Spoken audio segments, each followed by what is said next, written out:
exactly is money? Why is it essential? Why aren't we learning about it in school? These are only a few of the questions that are probably running through your head when you think about money. In simple terms, money is anything that's accepted as payment for products and services. Despite the fact that we literally can't survive without it, we were never really taught much about it in school or paid much attention to it in the first place. Most people don't realize how important it is until they get to an age when they have to start working and barely make ends meet. Yikes. So, don't you think that it would have been great if we had learned about it in school? Yes, it would. Unfortunately, schools don't focus on how to make money work for you. They teach you how to work for money. Why is that? Today, we'll find out why they don't teach you about money in school.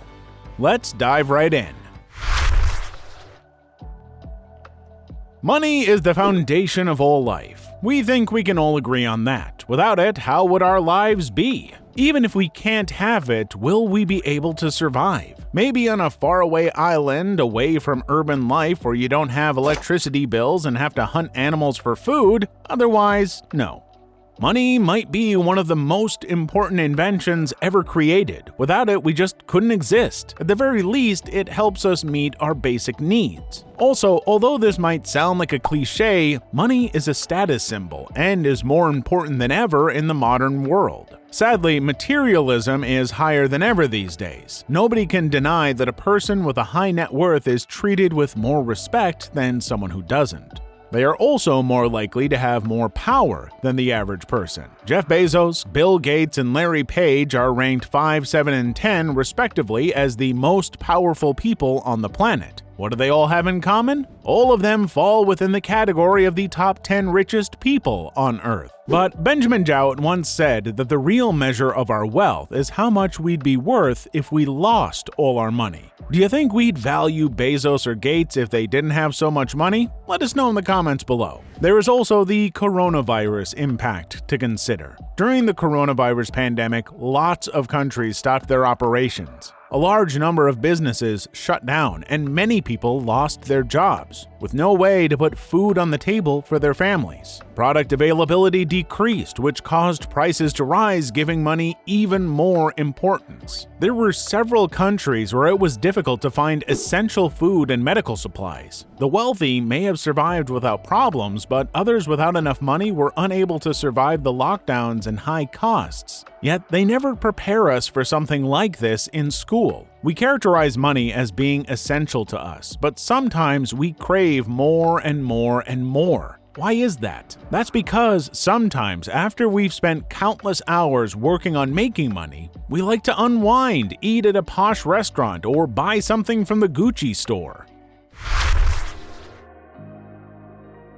Technology, healthcare, and pretty much anything else you can think of change over time. But there hasn't been much of a shift in the school system in most of the world. We are still learning the same way that our parents did when they were our age. Money was not a subject included in the traditional curriculum. Forget about other classes, not even business courses cover this subject. It's almost like there's a myth that kids shouldn't be taught about money at an early age. But think about it though. Wouldn't it be weird if you saw a 6-year-old with a $100 note? What would you think? Wouldn't you freak out because you know the kid probably won't know what to do with it? Sadly, no school makes an effort to teach kids about money while they are young, and that kid with a $100 bill will probably spend it on something pointless. Since schools don't teach us about money, we pass up the chance to discover one of the most important inventions humankind has ever made. Teaching children about money should always include lessons on how to use it to our advantage and live better lives. Money aside, we aren't even taught how to file our taxes. Most teachers didn't learn about it from school either. Ask your professors whether they had any sort of education about money early on as kids. We're sure many of them would say no. Yet they teach finance subjects and just tell us that a degree will open new doors for us and get us jobs. Doesn't that sound a little sus?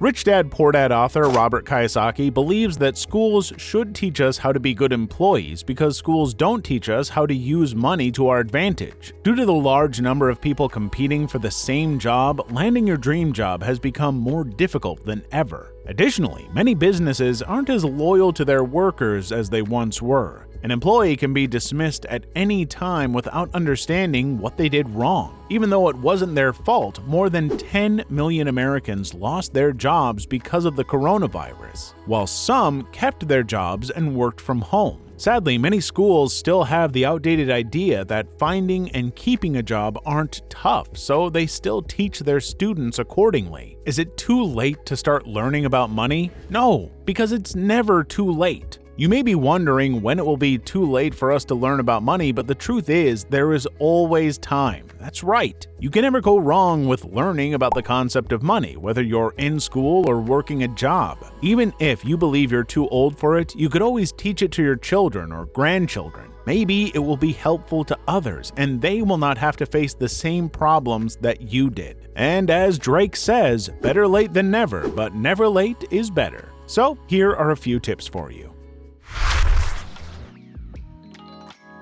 Let's start with tracking and budgeting. How much did you spend in the past month? How about last week? Were you able to respond to those questions? If not, that should be your first task. We think the first step in changing anything is being self-aware of it. Start keeping track of your earnings and costs when it comes to money, and if you can, create a spending limit. Budgeting will help you become mindful of how much money you have been spending. We're pretty sure that most of your expenses weren't really worth the money. So learn how to set a budget for everything, from necessities to luxuries. This has to be one of the most important steps in financial management. You'll be able to see if you've been misusing your funds by just tracking and monitoring your expenses. Make it a habit to spend your money wisely by cutting out 90% of the things that you just want, in order to avoid being in a situation where you don't know where your next dollar is coming from or where your last dollar went. The next step is to find an accountability partner.